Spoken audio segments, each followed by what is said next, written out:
మీరు అసలు ఎక్స్పెక్ట్ చేశారా ఒకటి?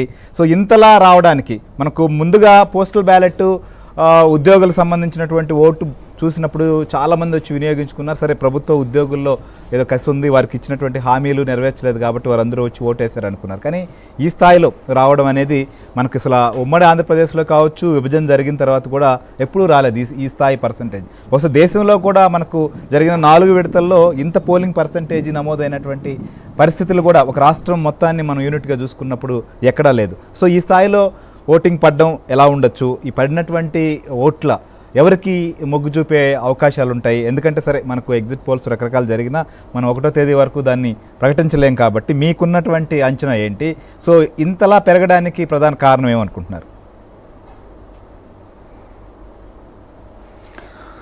శ్రీహరి గారు, ఇప్పుడు పోలింగ్ ఇంత శాతం పెరగడం నేనైతే ఆశ్చర్యపోవలేదండి. ఎందుకు అంటే లాస్ట్ టైము 2019 ఎలక్షన్లో 79 సంథింగ్. అవును. ఇప్పుడు ఈ పెరగడం నాకు ఆశ్చర్యంగా అనిపించలే. ఎందుకు? సహజంగా సార్, పెరుగుతూ ఉంటుంది మనకు. అవును, మీరు అన్నట్లుగా 9లో 72 వచ్చింది, 14లో 78 వచ్చింది, 79 19లో వచ్చింది. కానీ ఈసారి 81.76, దాదాపు 82 అనుకోవచ్చు. 2% పెరిగింది. కానీ ఇంకా పెరగడానికి స్కోప్ ఉంది ఈ ప్రభుత్వ పరిపాలన తీరుని కానీ గమనించినట్లయితే. ఎందుకంటే సమాజంలో అన్ని వర్గాల వారు ఇబ్బందులు పడ్డారు, చాలా బాధలు పడ్డారు.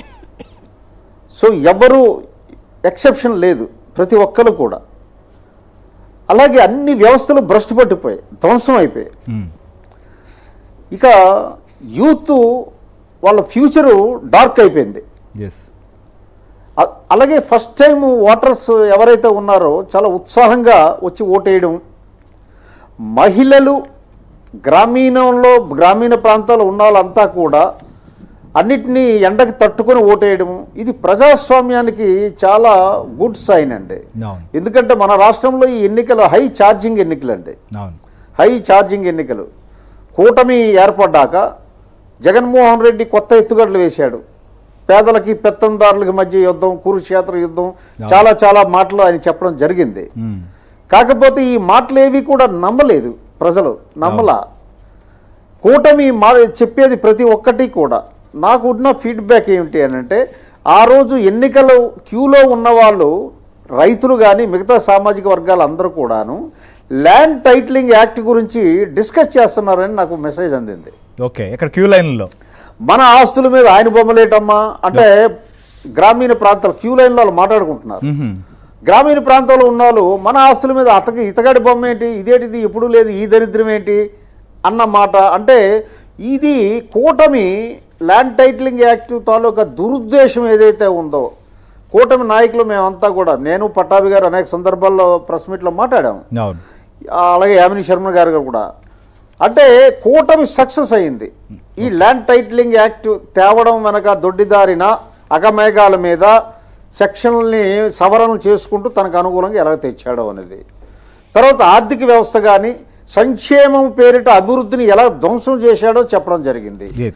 అలాగే ఇందాక పట్టాభి గారు మాట్లాడుతూ అసలు ఇన్సూరెన్స్ ప్రీమియమే కట్టలేదు.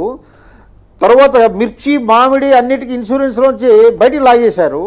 రైతులకి చాలా ఇబ్బంది పాలే. సెకండ్ పొజిషన్ ఆత్మహత్యల్లో కౌలు రైతులు 3వ స్థానం మన దేశంలో కౌలు రైతుల ఆత్మహత్యలో.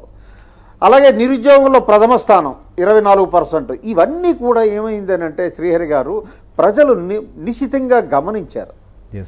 దీనికి మందు ఏమిటి, సర్వరోగ నివారణ ఏమిటి? ఇమీడియట్గా 13వ తారీఖుని మనం వెళ్ళి, ఆయన ఏదో 130 బటన్లు నొక్కామన్నాడు కదా, మనము ఒక 2 బటన్లు నొక్కాలి అర్జెంటుగా. సో 2 బటన్లతో మనం సమాధానం ఇవ్వాలి అని మానసికంగా ప్రతి ఒక్కరు ప్రిపేర్ అయ్యారు. ఖచ్చితంగా ఇది ప్రజా విప్లవం, నిశ్శబ్ద విప్లవం. నేను దీన్ని సైలెంట్ రెవల్యూషన్ అంటాను. ఎందుకంటే ఎక్కడా కూడా ఈరోజు గుంభనంగా ఉంది. ఎవరికి విశ్లేషకులు కూడా అంచనాలకు దొరకటం లేదు. మన ఎగ్జిట్ పోల్స్ కానీ లేదంటే కన్సల్టెంట్స్ కానీ ఎవరికి కూడా నాడి దొరకట్లేదా? అలాగే ఓటర్లని మనం చూస్తే ఆ ఎస్, చాలా ఇప్పుడు ఒక ఓటు వేయడానికి కొంతమంది మనం చూస్తుంటాం, చాలా ప్రలోభాలు పెట్టి తీసుకొని వచ్చే పరిస్థితి ఉంటుంది. కానీ విదేశాల్లో ఉండేవాళ్ళు ప్రత్యేక ట్రైన్లు తీసుకొని వచ్చి గ్రీన్ ఛానల్ ఏర్పాటు చేసుకొని వచ్చి మరీ ఓటేశారు అని అంటే ఎంత వాళ్ళకి ఆ ఓటు హక్కు పైన ఉన్నటువంటి మమకారం, లేదా సొంత రాష్ట్రం పైన ఉన్నటువంటి ప్రేమ అభిమానాలు ఇవన్నీ కాదా?